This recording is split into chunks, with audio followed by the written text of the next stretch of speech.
बात करते हैं क्वेश्चन नंबर 11 पर। तो क्वेश्चन नंबर 11 है हमारा, the load factor for live load and dead load are. यानी कि जो लोड फैक्टर है लाइव लोड और डेड लोड के लिए, इनमें से जो चार ऑप्शन दे रखे हैं इनमें से कौन सा होगा। तो सबसे पहले अगर मैं बात करूं लोड फैक्टर की, तो जो लोड फैक्टर होता है इसको हम लोग बोलते हैं पार्शियल सेफ्टी फैक्टर। इसको हम लोग नाम देते हैं पार्शियल सेफ्टी फैक्टर।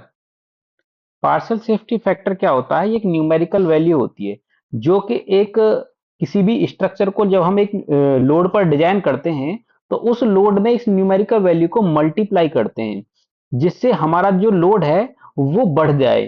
तो उसमें मल्टीप्लाई करने से क्या होगा? हमारा लोड बढ़ जाएगा। जब लोड बढ़ जाएगा तो उसको हम लोग क्यों बढ़ाते हैं? हम लोग इसलिए बढ़ाते हैं क्योंकि उस स्ट्रक्चर को जब हम डिजाइन करते हैं तो उसमें किसी भी तरीके की लोड में अनसर्टेनिटी या फिर कोई भी वेरिएबिलिटी आए तो वो कहीं ना कहीं कंपनसेट हो सके, तो इसलिए हम लोग इस वैल्यू का मल्टीप्लाई करते हैं। तो अगर बात आती है लाइव लोड और डेड लोड की, तो लाइव लोड और डेड लोड कौन सा होता है? लाइव लोड की अगर मैं बात करूं तो लाइव लोड होता है एक टेम्परेरी लोड होता है, एक टेम्परेरी लोड होता है। और डेड लोड जो होता है वो होता है हमारा परमानेंट लोड, परमानेंट लोड। तो ये दो लोड होते हैं, एक लाइव लोड और एक डेड लोड। अगर हम बात करें डेड लोड की, तो डेड लोड क्या हो सकता है भाई? कॉलम हो सकता है, बीम हो सकता है, वॉल हो सकती है। तो ये डेड लोड है, ये परमानेंट लोड है, ये कभी हटेगा नहीं जब तक आपका स्ट्रक्चर रहेगा।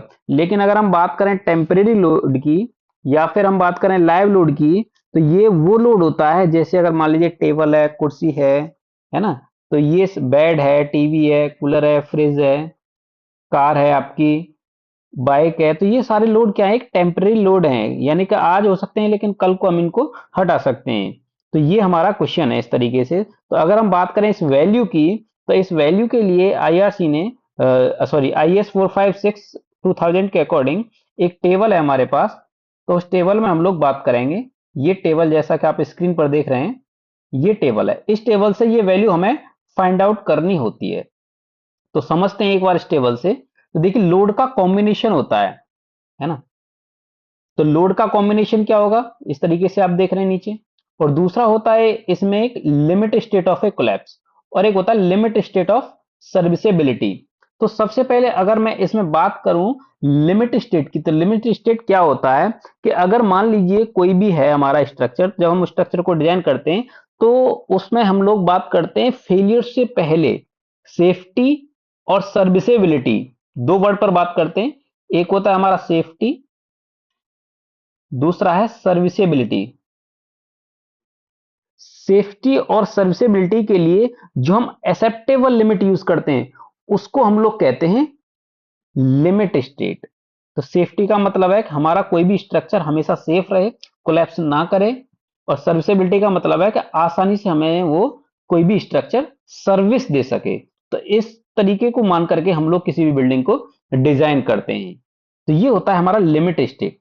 अगर बात करें तो लिमिट स्टेट ऑफ कोलैप्स की और लिमिट स्टेट ऑफ सर्विसेबिलिटी की, तो limit state of stay collapse और लिमिट स्टेट ऑफ सर्विसेबिलिटी की जब हम बात करते हैं तो इसके कुछ क्राइटेरियाज रहते हैं। तो क्राइटेरिया क्या रहते हैं? तो अगर हम पहले क्राइटेरिया की बात करें तो लिमिट स्टेट ऑफ कोलैप्स, और दूसरा होता है हमारा limit state of serviceability, serviceability. तो अगर हम बात करें लिमिट स्टेट ऑफ कोलैप्स की, तो इसमें कुछ क्राइटेरियाज को डिफाइन किया, उसके बिहाफ पर हम लोग बात करते हैं। इसमें पहला होता है कोलैप्स, एक होता है इसमें बात करें तो स्टेबिलिटी, स्टेबिलिटी, और तीसरा होता है इसमें फटीग। अगर लिमिट स्टेट ऑफ सर्विसेबिलिटी की बात करें, सर्विस में बात करें, तो सर्विस में इसमें होते हैं, एक होता है हमारा डिफ्लेक्शन, ये भी एग्जाम में पूछ लिया जाता है आपसे। एक होता है ड्यूरेबिलिटी,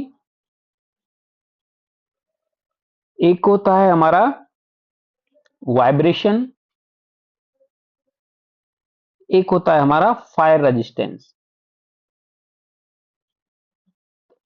इन क्राइटेरियाज को मान करके हम लोग बात करते हैं लिमिट स्टेट ऑफ कोलैप्स में और लिमिट स्टेट ऑफ सर्विसेबिलिटी में। लिमिट स्टेट ऑफ जो कोलैप्स है उसका दूसरा नाम ये भी होता है कि लिमिट स्टेट ऑफ स्ट्रेंथ, है ना।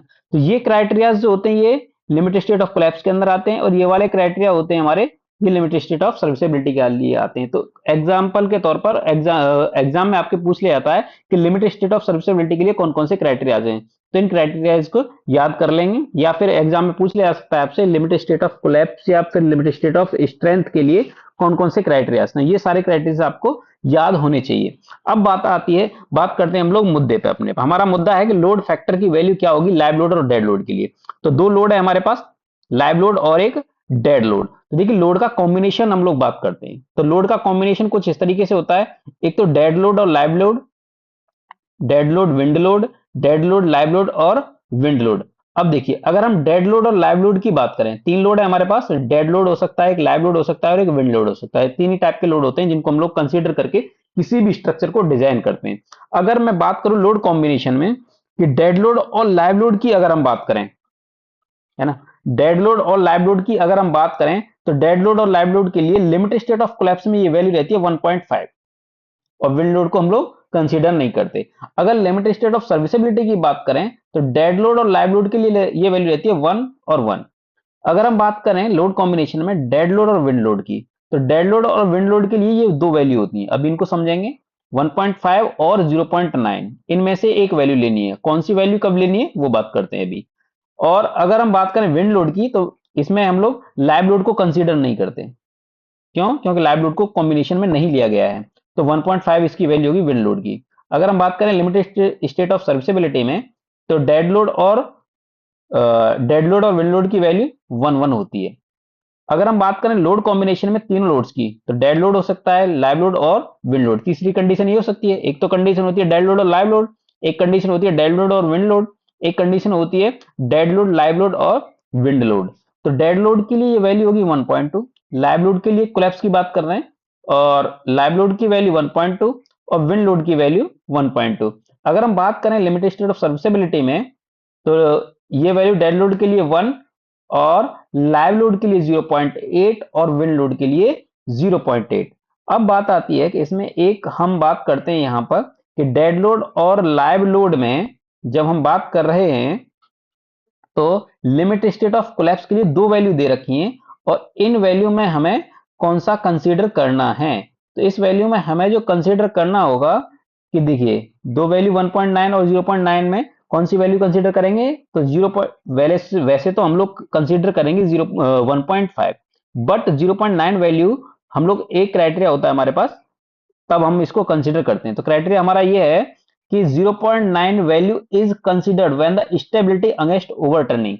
जब देखिए स्टेबिलिटी की बात करते हैं हम ओवरटर्निंग के अगेंस्ट या फिर स्ट्रेस रिवर्सल की क्रिटिकल कंडीशन होती है हमारे पास। दो कंडीशन है हो, या तो हमारे पास ओवरटर्निंग की कंडीशन हो अगेंस्ट स्टेबिलिटी में, दूसरा स्ट्रेस जो है रिवर्सल हो।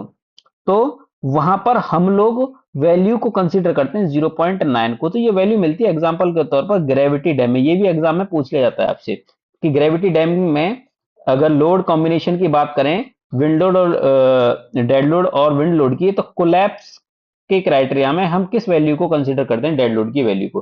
तो ये वैल्यू कंसीडर होती है 0.9। उस केस में ये दो केस दे रखे हैं हमें कि जब हमारा स्टेबिलिटी अगेंस्ट ओवरटर्निंग हो और स्ट्रेस रिवर्सल इज क्रिटिकल हो तब।